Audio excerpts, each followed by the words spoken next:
Ryan Clark didn't just lose his cool, he found the truth, and he laid it bare for everyone watching when the conversation turned, as it so often does, to Arch Manning and Shedeur Sanders.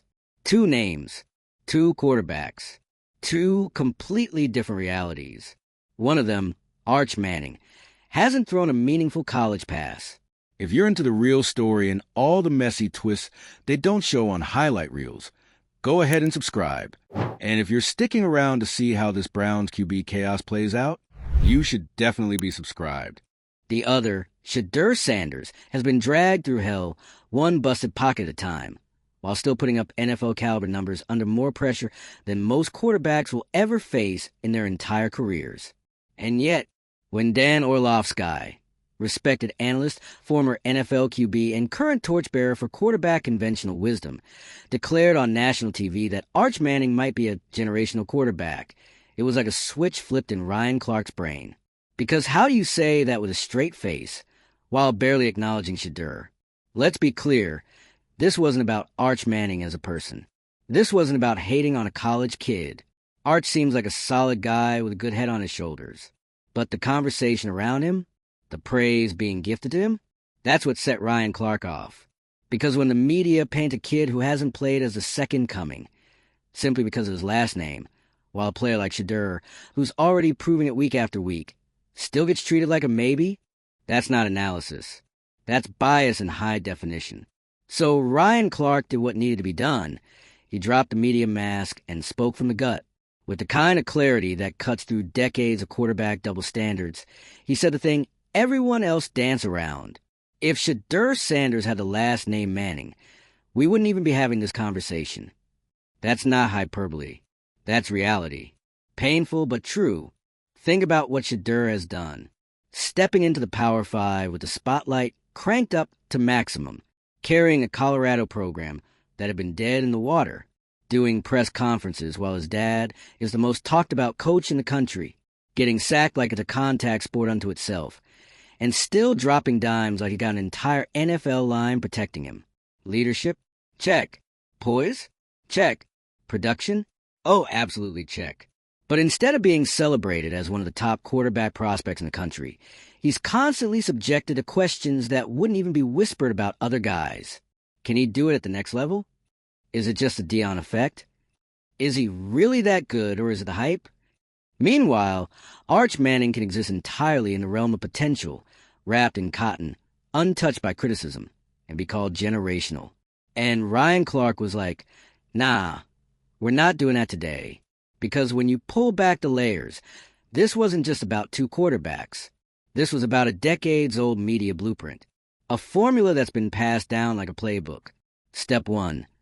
Find a prospect with a pristine pedigree. Step 2. Focus on measurables, even if there's no film to back it up. Step 3. Hype early, question late, but only if they struggle a lot. Step 4. If they fit the QB mold, excuse everything. If they don't, doubt everything. Shedeur Sanders has been exceptional in every way a quarterback can be, but he doesn't fit that mold. He's not quiet. He's not bland. He's not part of the media machine. And his name? It's Sanders. Not Manning. Not McCarthy. Not Ewers. Sanders. And for some people, that's all it takes to hold back the praise. Clark wasn't just venting. He was calling the game out. He was calling out how talent gets overlooked because it's not packaged in the familiar. How performance gets brushed aside because it's not attached to legacy. He was calling out the fact that in sports media, especially when it comes to quarterbacks, hype doesn't follow talent. Hype follows comfort. And Shedeur Sanders? He makes people uncomfortable in the best way possible. He's confident. He speaks up. He calls out the nonsense. He knows how good he is. And he doesn't feel the need to shrink himself to fit someone else's idea of humble. And that's threatening to a system built on quiet compliance. That's why the praise comes slow. That's why the questions keep coming. That's why the ceiling for guys like him is always somehow lowered, even as they break through it. And Ryan Clark, having lived through it himself, saw all the signs. He saw a young quarterback being forced to justify every success while another one, who hasn't even played, gets carried to the top of the draft board on the back of family history and projection spreadsheets. And honestly, he'd had enough. The media wants to call Arch Manning generational. Cool. But what does that say about Shedeur, who's already been transformational? Generational is about legacy, but transformational? That's about impact. And there's no question which quarterback is already doing more to change the game. Shedeur's not just putting up numbers. He's making people question the system. He's putting pressure on analysts to actually watch the games instead of reading scouting blurbs. He's forcing entire networks to adjust their tone. That's generational energy. But because he didn't come from the traditional mold, there's this weird reluctance to say the thing out loud. He's better. He's readier. He's proven it. That reluctance? That's what Ryan Clark obliterated in one segment. And let's not ignore the courage that took. Because going against a narrative in sports media isn't easy. There's a reason most guys fall in line, keep things diplomatic, and talk around the problem. But Clark stepped into it. He went straight at the system, live on air, with receipts in hand. He said what no one else would. We keep calling kids generational based on last names, while overlooking the ones who are doing it in real time. And here's the punchline. Shedeur doesn't need anyone's approval. That's the scary part for the old guard. He's not waiting to be crowned. He's just playing ball every week, every snap, like it's personal. Because it is. And when draft day comes, whether it's this year or next, the conversations will change. The tone will shift. The headlines will read, Shedeur proves the doubters wrong, or analysts underestimated the Sanders legacy. And we'll all sit there like we didn't watch it unfold in real time. Like Ryan Clark didn't already warn us. Like the evidence wasn't loud and clear. Let's be honest. Some folks will pretend they were on the Shedeur train from day one. But the real ones will remember who spoke up when it mattered, who challenged the system when it was still risky. And that's why this moment with Ryan Clark matters. Because it wasn't just about a quarterback debate. It was about truth, about equity, about finally pulling back the curtain on how sports narratives are built and who gets to live inside them. So next time you hear someone throw around the word generational, ask them to explain it. Ask them what they really mean. Is it about bloodlines? Or is it about what you actually do on the field? Because if we're going by the latter, Shedeur Sanders isn't on his way to being great. He's already there. And the fact that so many people can't say that out loud, that's exactly why Ryan Clark had to. So let's hear it. Do you agree with Ryan Clark? Has the media's obsession with pedigree blinded them to what's right in front of them? And who actually deserves to be called a generational quarterback? Drop your take in the comments. Don't hold back. And if you're tired of the recycled narratives and want more real talk, no sugarcoating, no safe takes, hit that subscribe button. Because the story is changing, and we're here to tell it like it actually is. In fact, the more you zoom out, the more you realize that this Ryan Clark versus Dan Orlovsky moment wasn't just a spicy on-air disagreement. This was a reckoning. The kind of cultural moment where sports media gets dragged out of its groupthink trance and forced to look in the mirror. Because when Ryan Clark snapped on national TV, with that quiet rage only someone who's seen the system from the inside can muster, he wasn't just clapping back. He was pulling receipts. This wasn't heat for the sake of heat. This was a man fed up with the industry's addiction to comfort narratives. Because, again, let's not lose the plot here. On one side, we have Shedeur Sanders, a quarterback who's survived one of the worst offensive lines in college football, carried a Colorado team that won one game last year to national relevance, put up elite stats under extreme duress, showed maturity, leadership, and resilience in the most scrutinized environment in college sports. And on the other side, we've got Arch Manning, a quarterback who hasn't played a meaningful snap, is QB3 on his own depth chart, has the right last name, and the full endorsement of the hype machine. And yet, it was Arch who got labeled generational. You don't think that's going to hit a nerve? You don't think Ryan Clark, a man who came up in a league where guys like him were constantly told they were too small, too raw, or not NFL material, wasn't going to say something? This wasn't just one comment. It was a pattern snapping into place.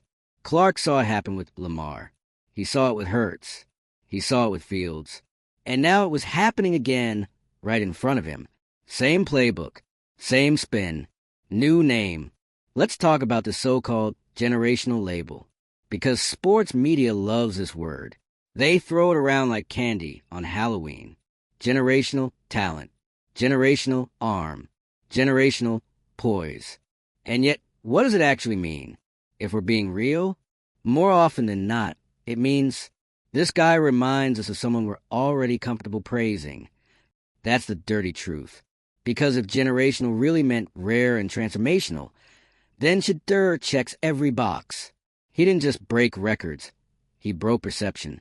He walked into a media firestorm, took control of an offense in transition, and forced the nation to watch a program they had already written off. And he did it all while under a microscope, so intense it would have crushed most 20-year-olds. So, what exactly is the problem? Is it the confidence? Is it the flair? Is it the swagger? Because you know if Shedeur was buttoned up and soft-spoken, we'd be hearing about how mature he is. But since he's vocal, self-assured, and rocks a designer watch, suddenly he's too flashy. You seen the double standard yet? Because if you gave Shedeur Sanders Arch Manning's last name, he'd already have a Heisman commercial and a pre-draft docuseries. And that is the part that made Ryan Clark go nuclear. He's not yelling for the sake of volume. He's yelling because the silence around this stuff has gone on too long. He's yelling because every time a quarterback like Shedeur forces his way into the conversation through actual performance, there's always a wall of skepticism waiting. Always a chorus of analysts ready to play devil's advocate. Always a string of, well, let's see how he does against better competition. It's not curiosity. It's resistance. And resistance doesn't show up when someone fits the mold. It shows up when someone threatens it. And that's what Shedeur's doing. He's not just playing great football. He's dismantling the traditional quarterback archetype brick by brick. He's showing that you don't need to look or act a certain way to be elite. He's proving that you don't need a legacy last name to command a huddle.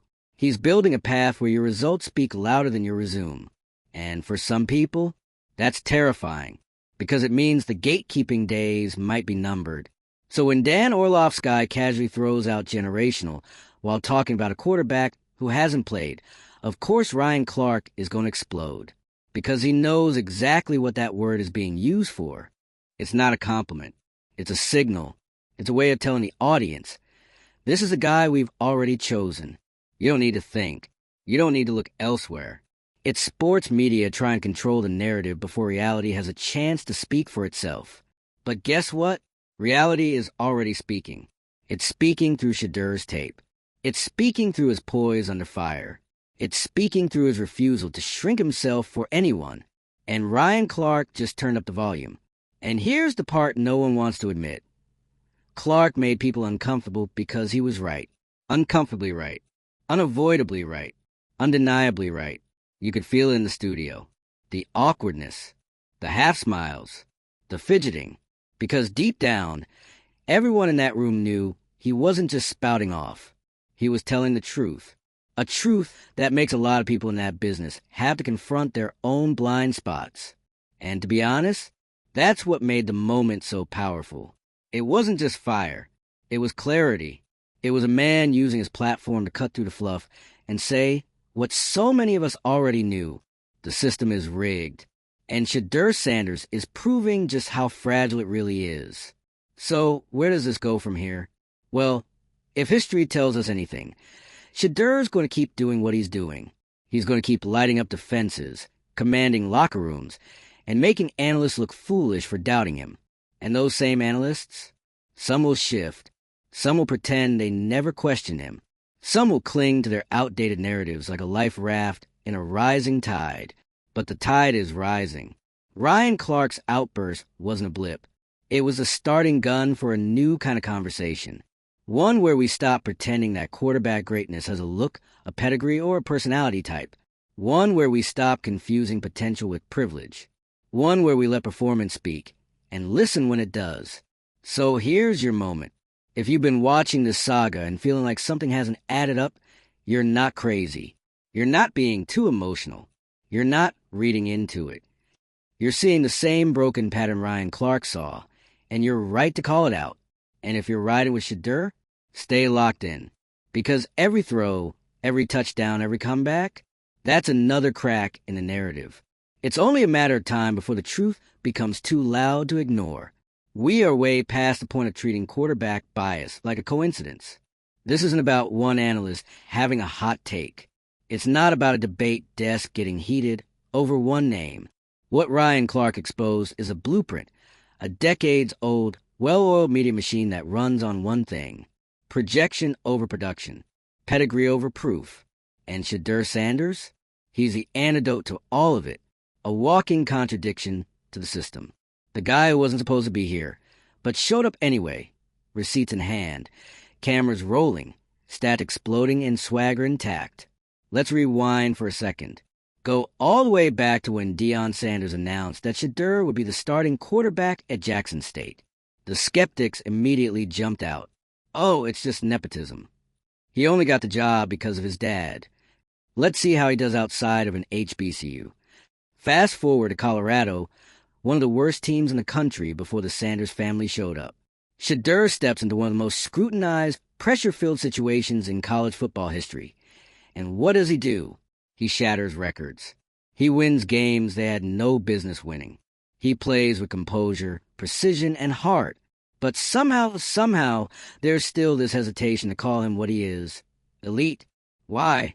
Because he doesn't come from the same quarterback lab that birthed the others. He wasn't molded in the traditional media machine. He wasn't given the generational stamp before he proved anything. He earned everything. And that is what makes the situation so infuriating. The media has a pattern, and Shedeur blew it up. He didn't follow the script. He wrote his own. And that's threatening. Because here's the uncomfortable truth Ryan Clark forced everyone to face. When it comes to quarterbacks, the media prefers the idea of greatness over the reality of it. They don't want to discover greatness. They want to create it. They want to get there first. Crown someone early and ride the story into the ground. That's why a kid like Arch Manning, who's thrown fewer college passes than you've had iced coffees this week, gets to be called generational before he's even played a meaningful game. Because the story fits. It's clean. It's safe. It's familiar. It's easy to sell. But a guy like Shedeur, he's earned his way into the conversation, which means the media didn't get control of the narrative from the start. And that drives them crazy. They can't slap the usual labels on him. So instead, they deflect. He's cocky. He's too flashy. His coach is his dad. Let's see how he handles a full season. Let's see how he handles the NFL. Always a moving target. Always one more hoop to jump through. Always another qualifier before he can be praised without hesitation. Meanwhile, you got guys with big names, big hype, and no film getting handed the golden ticket. That's the injustice Ryan Clark snapped over. That's the systemic flaw he exposed with surgical precision. He looked into the camera and said, "No more. No more pretending potential is more valuable than production. No more hyping up legacies while ignoring leaders. No more shifting standards depending on the last name of the player." And let's be real, that takes guts. Because calling out this kind of systemic narrative building on a major sports network, that's not just another take. That's career-risking honesty. But Ryan Clark isn't some talking head trying to play it safe. He's a man who lived it, who made it to the NFL the hard way. Who knows what it's like to be overlooked because you didn't come up through the chosen channels? Who knows exactly how many players get buried under the system? Talented, capable athletes who never get the same benefit of the doubt that the chosen ones do. And when he saw it happening to Shedeur, he refused to be silent. Because what Shedeur represents is bigger than just a quarterback playing out his mind. He represents a shift, a new model of success. One that doesn't require the media to sign off before you shine. And the system? It doesn't like that. Because Shedeur wasn't discovered by analysts. He was built in plain sight and forced them to notice. He's not a product of hype. He's a product of performance. So when Ryan Clark went off, he wasn't just defending a kid. He was defending the truth. He was defending a generation of players whose talent has been questioned, whose success has been qualified, and whose leadership has been underappreciated for far too long. He was calling BS on the whole operation.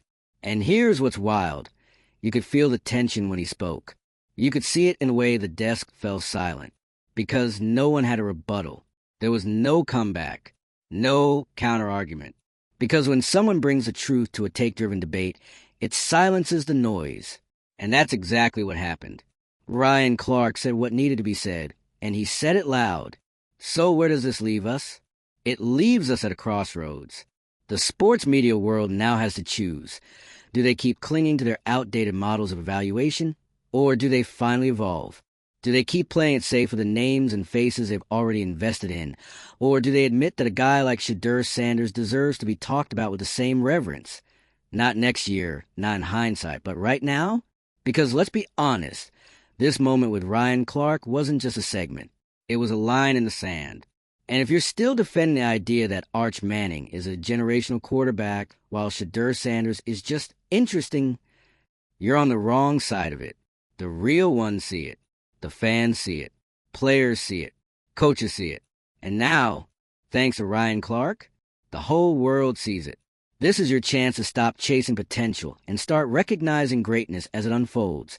Not once it's undeniable, not once it's packaged for easy consumption, but right now, while it's raw, gritty, and real. Shedeur Sanders isn't asking for your belief. He's earning it, week after week, throw after throw, hit after hit. And if you're still doubting, that says more about you than it does about him. So tell us, where do you stand? Do you think the media still favors pedigree over production? Is Ryan Clark right about the bias? And are we finally ready to let performance dictate the conversation? Drop your thoughts in the comments. We want to hear it all. And if you're sick of the fluff and ready for real conversations about what's happening on the field, not in the fantasy land projection, smash that subscribe button. Because we're not here to echo the same tired narratives. We're here to challenge them. And like Ryan Clark said, we're not doing this anymore.